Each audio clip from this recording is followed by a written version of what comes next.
Welcome to Attainable Green. I'm Jess, and today we're going to be talking about Miltoniopsis.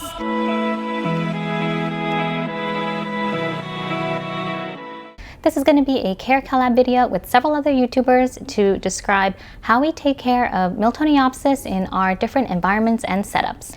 Please check out the other YouTube channels to see how they grow this plant, and hopefully one of them will match similar to your environment or setup.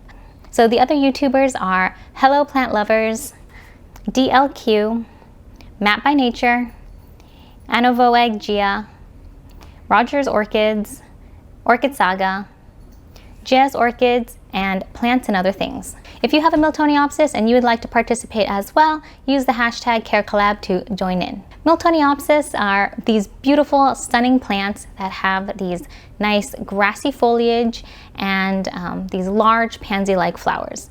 They're considered intermediate to slightly cool growing plants compared to most other orchids. And most of the time they are lumped into the kind of Oncidium umbrella. And they grow very similarly because they have these nice storage organs called pseudobulbs, and they have these nice strappy leaves as well. These plants can be a little finicky or a little bit difficult to grow depending on where you live. If you live in a very tropical, hot, humid environment, you may struggle a bit because they like slightly cooler temperatures, especially a drop in temperature at night. I've gotten a good grasp of how to grow Miltoniopsis in my environment, and I'd like to share that with you.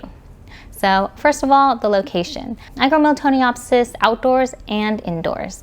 I live in Southern California. This is zone 10B, so it's kind of a subtropical region. During the cooler season of the year, which is from fall to early spring, I grow Miltoniopsis outside in my side yard. And when it's sunny, it gets 50% shade cloth, but in the winter season, that area is in bright shade the entire time, and it doesn't seem to mind. When the temperatures get over 80 degrees outdoors, that's when I start moving my Miltoniopsis indoors. And they spend the majority of the summer season and early fall season here. That way I have better control of the temperatures and they don't get crazy hot, so it just helps take the edge off for these plants so they don't get too stressed. When they're indoors, they're in a west-facing windowsill that gets afternoon light. I've also had them in an east-facing windowsill, and they also do great. So it just likes bright light, but slightly cooler temperatures, especially a drop of temperature at night, seems to help keep them quite happy and healthy. When it comes to temperature, I would say that it's best to keep these plants under 85 degrees Fahrenheit. In the mid 70s is probably the sweet spot that it really enjoys. During the cooler season, it can go down to 40 degrees Fahrenheit here, and it can handle those temperatures and survive as long as the roots stay pretty dry. On the flip side, it can handle higher temperatures as long as it stays very hydrated and moist near its root system and have good humidity. When it comes to humidity, indoors it gets about 40 to 60%, and outdoors it gets whatever is outside. So in the winter season it has higher humidity, and in the summertime it stays about 40% during the day, and then at night it boosts up to about 70 or 80%. When it comes to watering, I use tap water, and I have pretty hard water here in Southern California. I have a pH between 7 and 8 and a TDS level between 200 to 300 parts per million. When it comes to fertilizer, I use a slow-release Nutricoat, and that seems to work fine for me. I haven't had trouble with the water quality in these plants. Some people like to use RO water or rainwater, and that works fine. I did talk to a grower from San Francisco about how he grows a Miltoniopsis Phalaenopsis species. He says that his tap water has 50 parts per million. It's relatively soft, and then he adds fertilizer up to 500 parts per million to water his plants. So I know that when I add the water plus the fertilizer, it's definitely lower than the 500 parts per million mark. But it's good to know that you can bump it up to that level, and the plants won't suffer any fertilizer burn as long as you do regular flushing. Also, during the summer season, when it's really warm, I water these plants almost every other day or every 2 days. And in the winter season, I can go about once a week or once every 2 weeks. It really just depends on the temperature, so that's how I gauge when to water these plants. When they're actively growing, they can be quite thirsty, and when they're not really growing as much, then it doesn't need as much water. As for media, I think they're not that picky. It really just depends on your climate, your watering practices, and what really works for you.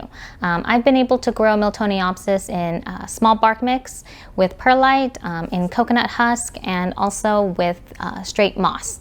So in all of those cases, they have thrived. You just have to balance out when to water and how much water you need, and also when to repot, because plants in moss tend to degrade a little bit faster, and plants in bark don't need repotting as often. When it comes to repotting, I found the best time to repot is when the flowers have faded and there's new growth starting, but the new growths are about 3 inches or so, and the roots are just peeking out. That's the best time to switch out the media, because when those new roots emerge and go into the media, you want to go into fresh media and adapt it to that. Orchid roots tend to be quite stubborn, so if they grow inside a certain environment, they don't like change as much. So sometimes they will lose their roots. Other times they will adapt and branch off. And I haven't had any major problems converting from one media to another, as long as it's not too drastic, like going from a complete moss setup to giant chunky bark. I think that would probably be harder for the plant. But if you move from moss to a small bark mix, that's totally fine. If you want to divide a Miltoniopsis because it's getting too big or it's climbing up and out of the pot, it's best to divide it when it has at least 3 pseudobulbs and 1 new growth. You can do less, but usually those plants either tend to be weaker or it grows a lot slower because it needs more time to establish and there's less reserves to pull from when they're a smaller division. As for problems with Miltoniopsis, I would say there are many, and I have encountered a lot of them over my time growing these plants, and I'm kind of figuring them out as I go and finding solutions, so I am a lot better dealing with Miltoniopsis, so I don't have as many problems as I used to. So the key thing I had to learn was how to water these plants. So when it's actively growing, you see new roots, new leaves, flowers, spikes. That's when you need to add more water to just maintain the hydration of those bulbs. And if you see it shrivel a little bit, then you can give it some water and plump it back up. If you notice that it stays dehydrated for a long time and it's still wrinkled, even though you are watering it, then it's best to check the roots, because the roots may have rotten. Overwatering or underwatering this plant can cause it to be a little setback, but it's not too difficult. If you start off with a healthy plant, then it should be easy to just maintain its momentum.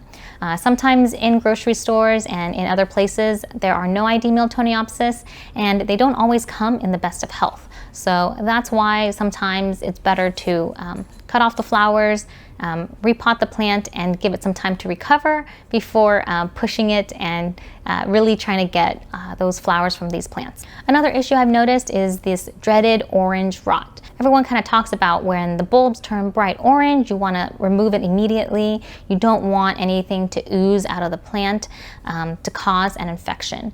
Now, some bulbs of the Miltoniopsis naturally turn orange, so that is not always a cause for concern. The thing you really want to figure out is that if the bulbs itself is starting to turn black, it's kind of squishy, it just looks infected, then that's when you want to use a clean tool to remove that bulb or infection point. If the bulb stays nice and firm, it's still orange, but it slowly shrivels up and dehydrates, then that's part of the normal process of Miltoniopsis. Older bulbs will definitely get that kind of look to it, and that's pretty normal. And the other thing I've noticed is that during higher temperatures, the flowers of these plants may not be as large and they may be a little bit premature. So having slightly cooler temperatures definitely helps. I think growing plants in the 70-degree range is probably optimal for them, but here in Southern California, it definitely gets hotter than that. I can still grow them, and it definitely gets cooler than that